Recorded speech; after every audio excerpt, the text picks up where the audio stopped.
नाम स्वाति योगी है और मेरा centre girls senior secondary school Adarsh Vidya Mandir Mantown Sawai Madhopur आया था। ये सेम सेंटर एनटीए के 5 मई के रिलीज नोटिफिकेशन में भी मेंशन्ड है। हमें गलत पेपर डिस्ट्रीब्यूट कर दिया गया दिन में 2 बजे के आसपास। 2 बजे हमें पेपर मिला और हमें सबसे पहले हमें हिंदी वाला सेट का पेपर दे दिया गया। फिर हमने उनको बोला भी कि हिंदी वाले सेट का पेपर है, हम इंग्लिश मीडियम के स्टूडेंट्स हैं, तो उन्होंने मना कर दिया कि नहीं तुम्हें यही पेपर करना पड़ेगा। हमने 10-15 मिनट वेट भी किया, उस पेपर को सॉल्व भी किया, पर ओएमआर नहीं भरी। पर उन्होंने जब बिल्कुल मना कर दिया कि तुम्हें दूसरा पेपर मिलेगा ही नहीं, फिर हमने ओएमआर भरनी स्टार्ट करी। लेकिन वो 5 मिनट बाद दोबारा आए और हमसे हमारा पेपर ले गए। ओएमआर वही रहने दी पुरानी वाली। फिर हमें दोबारा इंग्लिश का पेपर दे गए, लेकिन ओएमआर वही रहने दी पुरानी हिंदी वाली। तो हमने बोला कि यहाँ ओएमआर और पेपर का सेट जो है वो मिसमैच्ड है, पर उन्होंने नहीं सुनी कि तुम्हें इसी पेपर में करना पड़ेगा।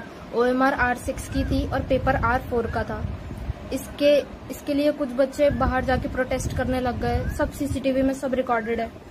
बाहर जाके प्रोटेस्ट करने लग गए, मीडिया आई और हमारा पेपर जैसे टाइम वेस्ट हो गया। 3 घंटे पूरा का पूरा 3 घंटा 20 मिनट हमने कुछ नहीं किया, क्योंकि हमारे पेपर का सेट और ओएमआर का सेट ही अलग अलग था।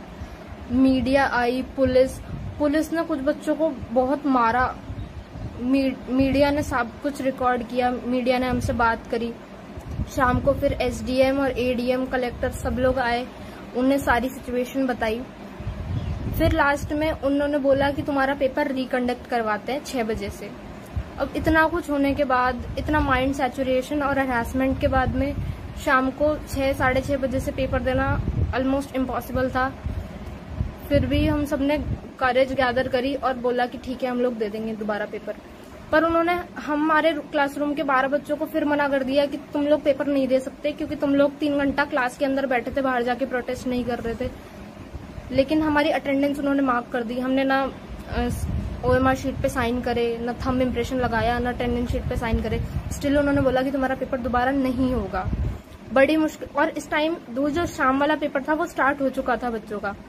हम एडीएम के पास दोबारा गए, हमने उन्हें पूरी सिचुएशन बताई कि हमने दिन में पेपर किया ही नहीं सर, हमारा सेट और ओएमआर मिसमैच हो रहा था। तो उन्होंने फिर हमें 15 मिनट बाद बोला कि इन बच्चों को लेके जाओ, इनका भी दोबारा पेपर कराओ। तो फाइनली हमारा पेपर 6:30 से चालू हुआ और 9:30 पे जाके खत्म हुआ।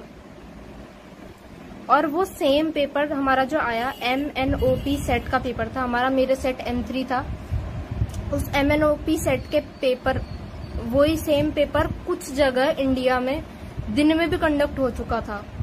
इंडिया के कुछ सेंटर्स में दिन में भी वो पेपर बच्चों को मिल चुका था, जो हमारा रात में कंडक्ट हुआ।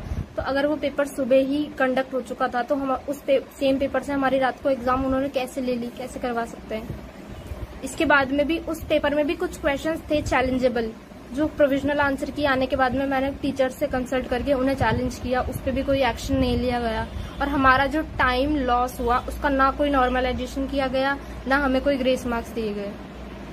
तो अब इसके ऊपर क्या किया जाए। मेरे 636 मार्क्स बन रहे हैं, पर इस साल सिलेक्शन नहीं होगा क्योंकि 42,000 रैंक है। अब इतने कुछ होने के बावजूद 636 मार्क्स पे अगर सिलेक्शन नहीं हो रहा है तो